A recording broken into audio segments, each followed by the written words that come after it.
नमस्कार, शाम के 7 बजने वाले हैं। खबर दमदार के इस वक्त के बुलेटिन के साथ मैं हूं अनुपम। प्रदेश की हर छोटी बड़ी खबरों को लेकर सीतापुर से खबर है। अवैध अतिक्रमण पर बुलडोजर एक्शन हुआ है। दुकानदारों ने सड़क पर अवैध कब्जा किया था। दुकानदारों ने कार्रवाई का विरोध किया। तहसीलदार सदर पुलिस बल वहां पर मौजूद रहा। बड़ी खबर यहां पर हम आपको बता रहे हैं, दुकानदारों ने सड़क पर अवैध कब्जा किया था। सीतापुर से खबर हम आपको बता रहे हैं, दुकानदारों ने कार्रवाई का वहां पर विरोध किया है। एक्सक्लूसिव तस्वीरें इस वक्त हम आपको दिखा रहे हैं, किस तरीके से ये पूरा घटनाक्रम वहां पर हुआ है। दुकानदारों ने सड़क पर अवैध कब्जा किया हुआ था। ये तस्वीर इस वक्त आप देख रहे हैं, किस तरीके से एक्सक्लूसिव तस्वीर इस वक्त हम आपको दिखा रहे हैं। पूरा घटनाक्रम वहां पर हुआ है। दुकानदारों ने सड़क पर अवैध कब्जा किया हुआ था, जिस पर यह कार्रवाई की गई है।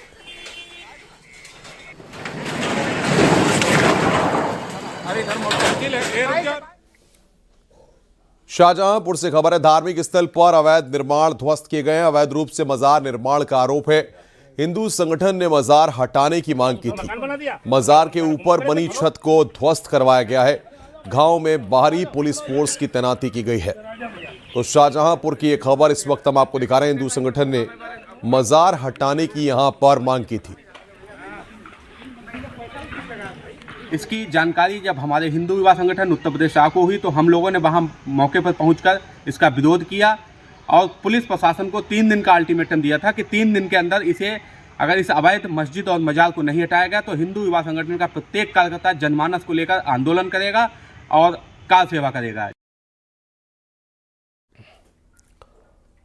वाराणसी में कोडीन युक्त कफ सिरप के अवैध कारोबार का बड़ा खुलासा हुआ है। गिरफ्तार 5 आरोपियों की पूछताछ में मनी लॉन्ड्रिंग और ब्लैक मनी को वाइट करने का राज सामने आया। जांच में पता चला कि शुभम जायसवाल अकेला किंगपिन नहीं था। उसका सहयोगी स्वप्निल बांग्लादेश का नेटवर्क संभालता था। बोगस फार्मा फर्मों के जरिए कागजों पर सिरप का लेन देन दिखाकर हवाला से नगद रकम भेजी जाती थी। व्हाट्सएप चैट में कोडवर्ड का इस्तेमाल होता था। पुलिस के मुताबिक फर्जी लाइसेंस, ई-वे बिल और गोदाम के जरिए करोड़ों का अवैध कारोबार किया गया।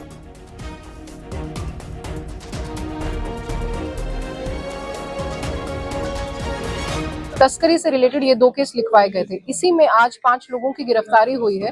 3 लोगों को रोहनिया से गिरफ्तार किया गया है, 2 लोगों को सारनाथ से गिरफ्तार किया गया।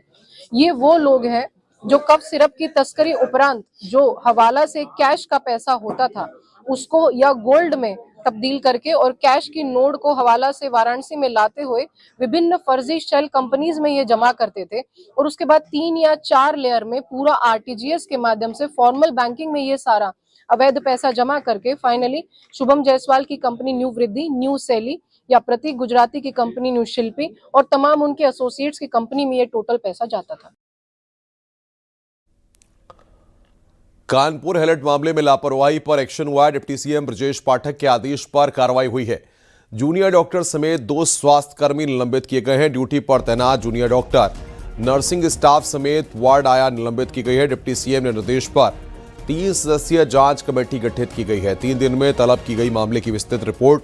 स्वास्थ्य सेवाओं में लापरवाही बर्दाश्त नहीं, ब्रजेश पाठक ने इस बात को कहा है। सभी दोषियों पर सख्त कार्रवाई होगी। कानपुर के हेलट अस्पताल में बड़ी लापरवाही सामने आई है। अस्पताल में एक जिंदा मरीज को डॉक्टरों ने मृत घोषित कर दिया।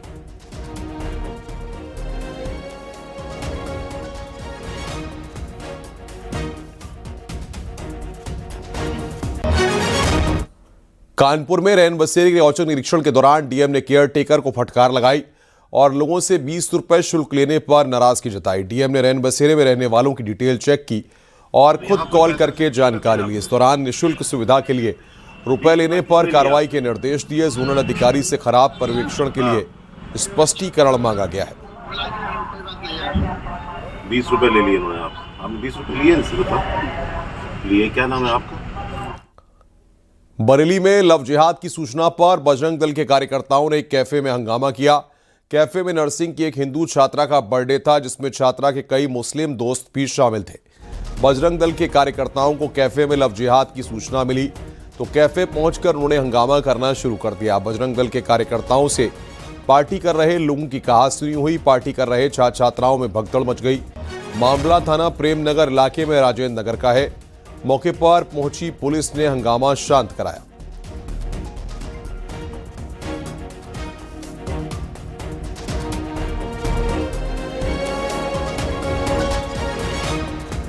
बर्थडे था, मेरे साथ मेरे सारे क्लास के लोग थे, उसमें 15-16 लोग थे समथिंग जी। और फिर उसके बाद जैसे ही केक कटने लगा, सारे लोग आए, नारेबाजी करते हुए उन लोगों ने हमला कर दिया, डायरेक्टली मारने लगे लोगों को और मेरे साथ बदतमीजी की, मेरा फ़ोन छीना, मेरे से बदतमीजी कर रहे थे। फिर उसके बाद में मैंने पुलिस को कॉल की, मेरे फ़ोन से कॉल नहीं लगी, फिर पुलिस आ गई, फिर उन्होंने मुझे बचाया उन लोगों से, फिर वो मुझे थाने लेके गए थे।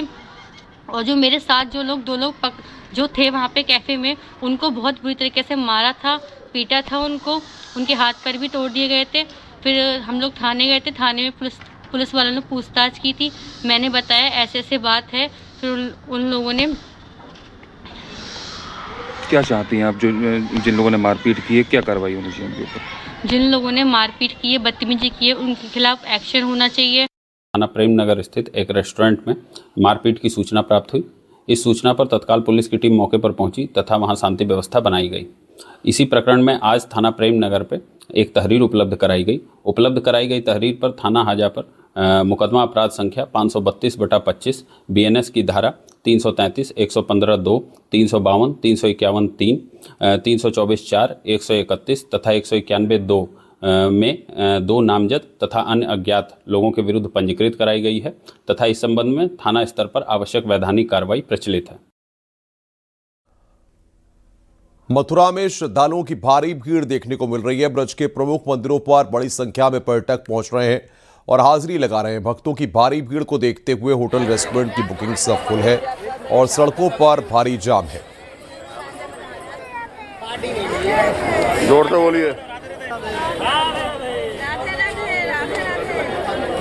मथुरा वृंदावन हम सनातन धर्म के लिए आते हैं, सनातन में आस्था है जी, सनातन धर्म हमारा सबसे बड़ा धर्म है। मतलब भगवान से मिलके तो काफी ज्यादा मतलब दिल खुश हो जाता है, सब मतलब शांति मिल जाती है पूरे शरीर में, मतलब दिमाग में बिल्कुल शांति। 2-4 हाँ ये 5-6 साल से ज्यादा मतलब उसमें हो गया है। तो और अभी तो काफी भीड़ भी रहती है, पीक आवर्स होते हैं इसलिए। मेरठ में ट्रोला ने बाइक सवार 3 युवकों को टक्कर मारी थी। हादसे में 2 लड़कों की मौत हो गई और एक लड़का घायल हो गया। इस हादसे का सीसीटीवी फुटेज सामने आया है। बताया जा रहा है कि शादी समारोह से लड़के वापस घर लौट रहे थे, उसी दौरान ट्रोले ने टक्कर मारी। कंकरखेड़ा थाना इलाके के करनाल हाईवे की घटना है।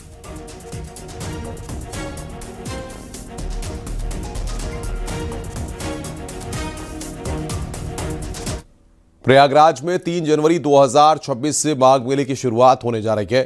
माघ मेले में पहली बार सनातनी किन्नर अखाड़े का शिविर श्रद्धालुओं के लिए आकर्षण का केंद्र बनेगा। सनातनी किन्नर अखाड़े का पहली बार शिविर माघ मेले में लगने जा रहा है। सनातनी किन्नर अखाड़े के आचार्य महामंडलेश्वर स्वामी कौशल्यानंद गिरी उर्फ टीना मां के मुताबिक माघ मेले के दौरान उनके शिविर में सनातन को मजबूत करने और एकजुट करने के लिए कार्यक्रम आयोजित किए जाएंगे। इस बार हम लोग बहुत हर्ष उल्लास के साथ हम लोग ने ये शिविर लगाया और हमारा मेन उद्देश्य यही रहेगा कि हमारे जो सनातनी जो देखिए पड़ोसी देश में हिंदू बच्चे लोग को टारगेट कर करके मार रहे हैं, उनके लिए हम लोग इस शिविर से आवाज़ उठाएंगे। क्योंकि जो भी हमारे सनातन धर्म के प्रति जो उंगली उठाएंगे, आलोचना करेगा, उसको हम लोग मुंहतोड़ जवाब देंगे। संगम की धरती पर 3 जनवरी 2026 से शुरू होने वाले माघ मेले के लिए यूपी पावर कॉरपोरेशन ने बिजली व्यवस्था की सभी तैयारियां पूरी कर ली हैं। पूर्वांचल विद्युत वितरण निगम के एमडी शंभू कुमार ने कहा है कि श्रद्धालुओं, साधु संतों और कल्पवासियों की सेवा के लिए विभाग मिशन मोड में काम कर रहा है। मेले में 24/7 कंट्रोल रूम, QR कोड आधारित शिकायत प्रणाली और 6 स्थानों पर RMU लगाए गए हैं। सुरक्षा को ध्यान में रखते हुए शिविरों में उच्च गुणवत्ता की वायरिंग MCB लगाए गए हैं।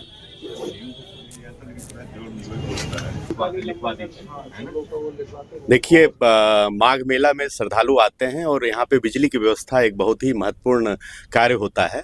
हम लोगों ने माघ मेला के पूर्व से ही हम लोगों ने सही समय से काम शुरू कर दिया था। हमारे लगभग सारे काम पूरे हो गए हैं। LT लाइन, HT लाइन सारे काम पूरे हो गए हैं। जो स्ट्रीट लाइट लगाई जाती है कि पूरा रात्रि के समय पूरा मेला क्षेत्र उजाला में रहे, प्रकाश की अच्छी व्यवस्था हो, तो हम लोगों ने 20,000 स्ट्रीट लाइटों की व्यवस्था की है। और मुझे पूरा विश्वास है कि इतनी व्यवस्था से हमारा मेला क्षेत्र पूरी तरीके से उजाले में रहेगा। और यहाँ पे जितने भी लोग आते हैं उनको बिजली के कनेक्शन मेला प्रशासन के द्वारा तय किया जाता है और बिजली का कनेक्शन हम लोग देते हैं। तो बिजली का कनेक्शन हम लोगों ने दिया है। गोरखपुर के दौरे पर पहुंचे मुख्यमंत्री योगी आदित्यनाथ ने 2 रैन बसेरों का निरीक्षण किया। टीपी नगर स्थित रैन बसेरा पहुंचकर सीएम योगी ने जरूरतमंदों को कंबल बांटे तो धर्मशाला इलाके में भी रैन बसेरे का जायजा लिया। इस दौरान सीएम योगी ने कहा कि शीतलहर के लिए व्यवस्था किए जा रहे हैं। जिन लोगों को बहुत जरूरी नहीं है घर से बाहर ना ही जाएं, ठंड बहुत है, अपना ख्याल रखें। स्कूलों को लेकर सीएम योगी ने कहा कि जिलाधिकारियों को निर्देश दिए गए हैं जहां इस तरह की स्थिति है, ज्यादा ठंड है, वहां स्कूल कॉलेज बंद रहें, जरूरी हो तो वर्चुअल तौर पर क्लासेस चलें।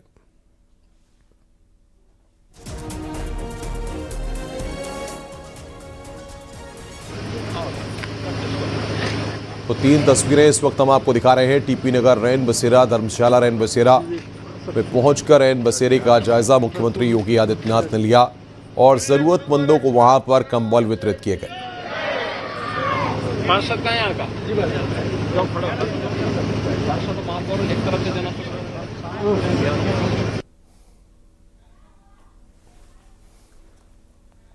मुख्यमंत्री योगी आदित्यनाथ ने लिया और जरूरतमंद तो रैन बसेरे में जरूरतमंदों को मुख्यमंत्री के द्वारा कंबल बांटे गए। ये 3 तस्वीरें इस वक्त हम आपको दिखा रहे हैं। भीषण शीतलहरी उत्तर भारत में पड़ रही है। भीषण शीतलहरी में जरूरतमंदों को ऊनी वस्त्र मिल सके, रहने का ठिकाना मिल सके और भीषण शीतलहरी की चपेट में आकर के किसी भी गरीब को, किसी भी कमजोर को, किसी भी बुजुर्ग को कहीं भी कोई दिक्कत न हो, इसके लिए डबल इंजन सरकार पूरी प्रतिबद्धता के साथ हर व्यक्ति इस भीषण शीतलहरी में बचे। सड़कों पे धुंध है, कोहरा है, ये अनावश्यक यात्रा से बचे।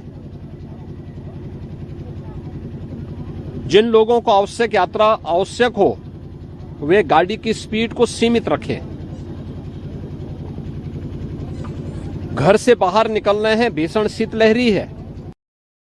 स्कूल कॉलेजेस में ठंड से बचने के लिए स्थानीय स्तर पर जिलाधिकारियों को कहा गया कि जहां भी इस प्रकार की स्थिति है वहां पे विद्यालयों को बंद करें और छुट्टी घोषित करें और बहुत आवश्यक है तो वर्चुअल माध्यम से बच्चों की पढ़ाई शुरू करें। धन्यवाद। गोरखपुर में मुख्यमंत्री योगी ने खोराबाद में निर्माणाधीन एनसीसी एकेडमी का निरीक्षण किया। इस दौरान सीएम योगी ने विकास कार्यों का अपडेट लिया। सीएम योगी ने अफसरों से निर्माण की बारीकियों की जानकारी भी ली।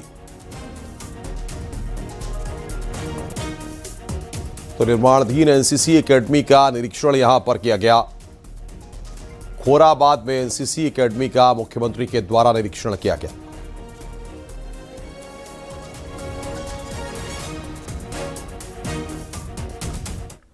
यूपी पुलिस सम्मेलन 2025 का आज दूसरा दिन रहा। इस दौरान सीएम योगी ने कई पुलिस अधिकारियों को सम्मानित किया और कहा कि कानून व्यवस्था को स्मार्ट बनाने की जरूरत है। विकसित भारत के लिए बेहतर पुलिस जरूरी है।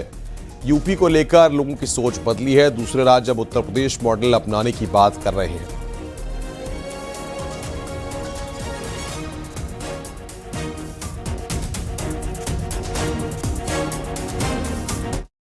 लेकिन जहां पर किसी ने कानून को ठेंगा दिखाने का प्रयास किया तो कानून ने उसको उसी प्रकार से उसकी गिरेबान को पकड़ने का काम भी किया है और यह उत्तर प्रदेश ने करके दिखाया है। आज जिसका उदाहरण देश के अंदर अलग अलग राज्यों में भी लोग उदाहरण के रूप में प्रस्तुत करने का प्रयास कर रहे हैं। लेकिन वहां पर भी मीडिया, हम नहीं बोल रहे हैं लेकिन मीडिया उसको बोलते हैं यूपी मॉडल आ गया। ये प्रयास करने से होता है। आउट ऑफ बॉक्स जब हम कार्य करने का प्रयास करते हैं तब इस प्रकार की चीजें सामने आती हैं और वह आज हम सब के लिए मेरा मानना है एक महत्वपूर्ण, हमारे लिए यह एक दस्तावेज बनने जा रहा है। देश के अंदर सबसे बड़ा एयर कनेक्टिविटी का नेटवर्क भी यूपी के पास है और अभी उत्तर प्रदेश देश का सबसे बड़ा एयरपोर्ट का शुभारंभ करने जा रहा है। इसी अगले महीने ही यह शुभारंभ हो जाएगा। देश का सबसे बड़ा रेल नेटवर्क भी यूपी के पास है, 16,000 किलोमीटर का रेल नेटवर्क।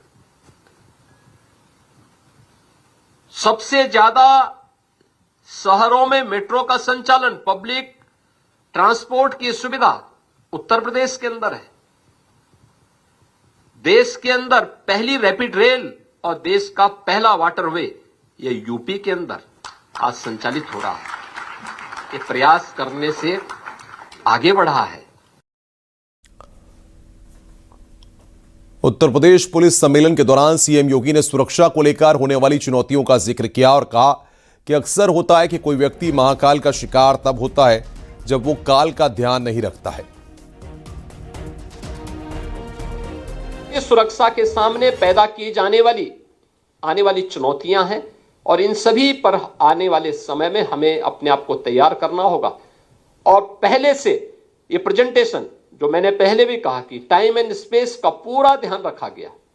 यानी अक्सर होता है कि कोई व्यक्ति महाकाल का शिकार क्यों होता है, क्योंकि वह काल का ध्यान नहीं देता है। लेकिन यहां पर मुझे लगता है कि आपने काल का ध्यान रखा तो महाकाल भी आपका सहयोग करेगा। गाजियाबाद पहुंचे यूपी बीजेपी अध्यक्ष पंकज चौधरी का कार्यकर्ताओं ने भव्य स्वागत किया। पंकज चौधरी ने कहा कि 2027 के चुनाव में बीजेपी की सरकार बनने जा रही है।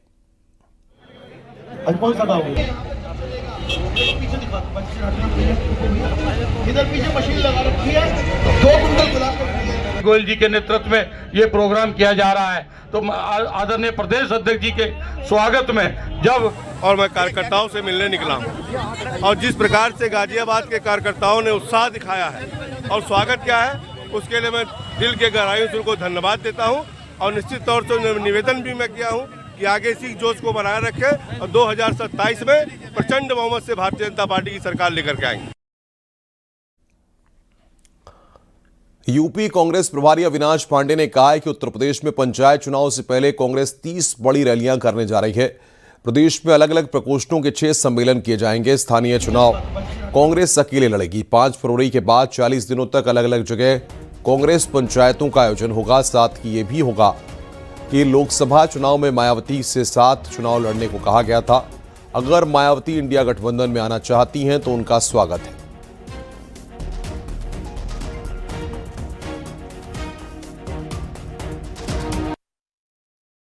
इन सब मुद्दों को लेकर